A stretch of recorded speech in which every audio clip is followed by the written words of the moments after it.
Remains unclear. Johannesburg can expect to see marchers from the two opposing sides descend on Luthuli House.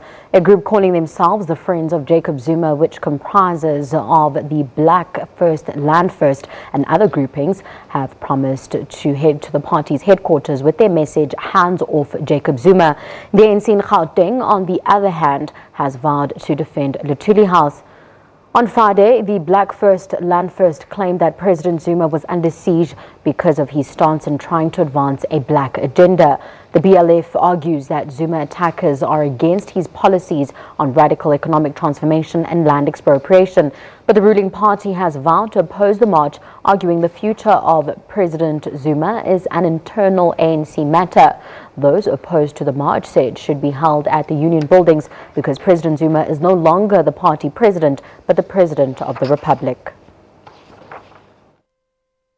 I don't have a problem with them defending President Zuma, but President Zuma is not the president of the ANC, and we are not going to allow them to undermine our newly elected leadership of the African National Congress. And those offices, they belong to us as the members of the African National Congress. So we will not allow them to go near our offices at any given point. Now, Lele, what's going to happen tomorrow? Okay, tomorrow what we are planning as a defense team is that we will be forming a human chain. We will be peaceful, but of course, should there be any provocation that will be beyond control, unfortunately, it will also need to be met with regards to that effect. But our intention, as Mkhululi has rightfully said, is that we think the march of those people is misdirected. We believe that Comrade President Zuma is a state president, and we think that they should take their march to Union Building, as he has indicated that ANC headquarters remains the office of the ANC. Nkoseli White has also revealed that as ordinary members of the ANC, they agree with the sentiment that President Jacob Zuma has to step down. Yes. We are not defending President Zuma. President Zuma must go. Yes. Okay. Everyone in South Africa is sick and tired of President Zuma, even the ANC itself. We agree with Comrade Pekicala when he says that President Zuma must leave the office. We are not the marchers. We cannot march against the African National Congress. No. We are not stupid. It's the BLF and the people who are calling them Nkululeko, what we are calling them Nkululeko Foundation. Till now we only know the MKVA in South Africa. Yes.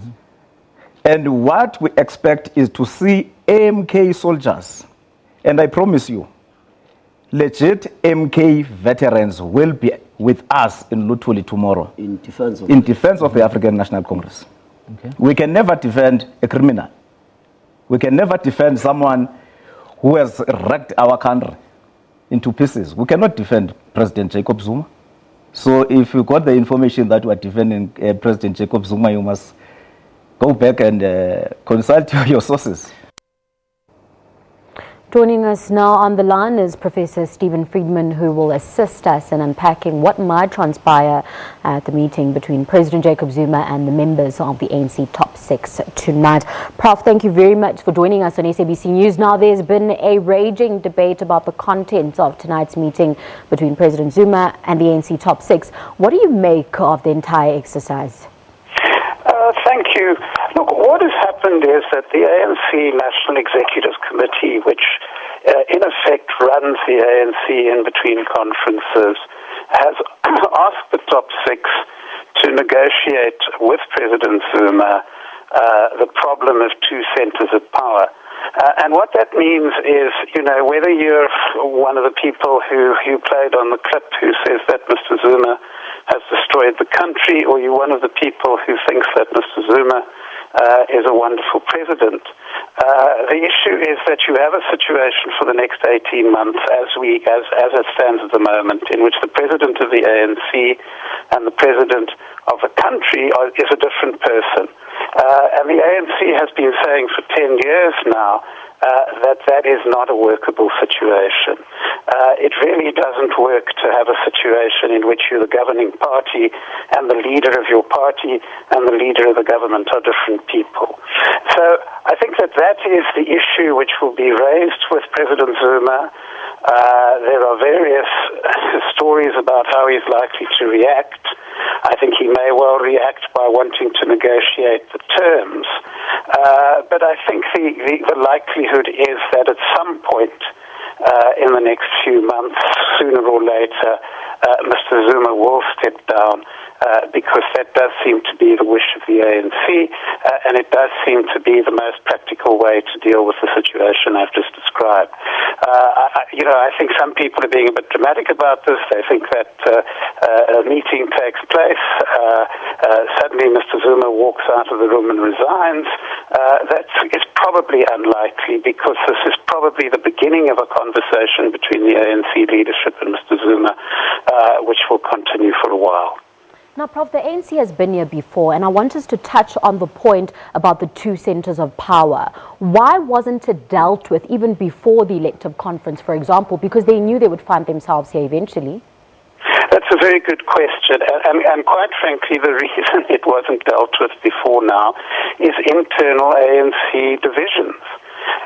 Because the practical way to deal with it, which was actually proposed by Northwest Province at one stage, is that you have the ANC conference a year later, so that whoever emerges from that conference as leader can lead the ANC into the next election.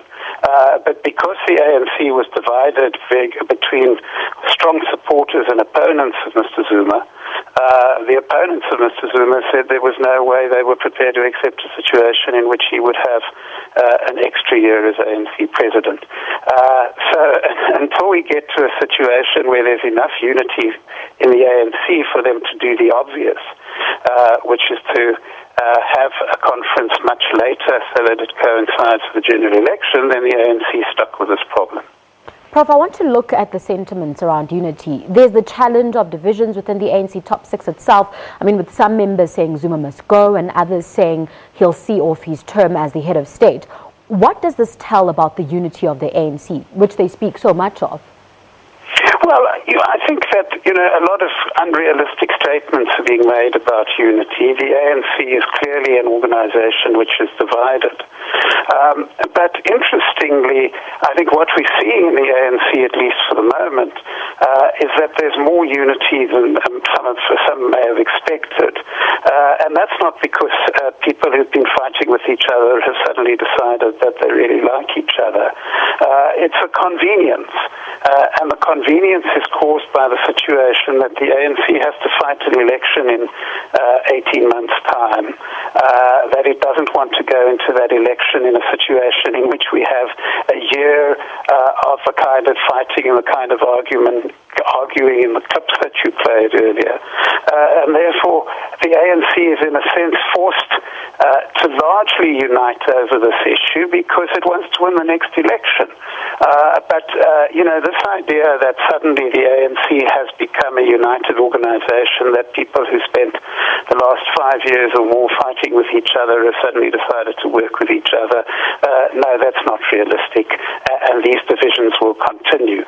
I just don't think that the divisions over the future of Mr. Zuma are great enough to mean that he's going to serve out his term. I think the majority opinion within the National Executive Committee is that it's not convenient for the ANC for him to do that and that he needs to move on. Now, just finally, Prof, President Zuma is facing another round of a vote of no confidence. What does this mean for the image of the ANC going forward, considering we're so close to the next general elections? Well, it does leave the ANC with a problem. It may not mean anything for the image if you simply have a situation like we had last year in which the ANC says, well, we're going to deal with this internally.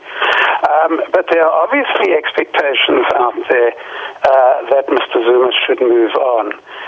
And it places many ANC MPs in a difficult situation because on the one hand they feel that Mr. Zuma should move on. On the other hand, they don't want to be seen to be voting with the opposition against an ANC president.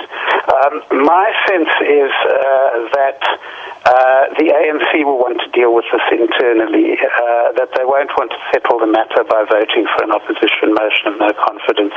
So you could even have a situation in which ANC members vote against the motion of no confidence, but continue to press Mr. Zuma to leave, and in fact get him to leave shortly afterwards. I think it would be very difficult for most ANC members of Parliament, whatever they may feel about Mr. Zuma, to vote for an opposition motion of no confidence. Prof, we'll have to leave it there. Thank you very much for joining us this evening. That was Professor Stephen Friedman joining us for the latest developments on the ANC. Now, speaking today, the SABC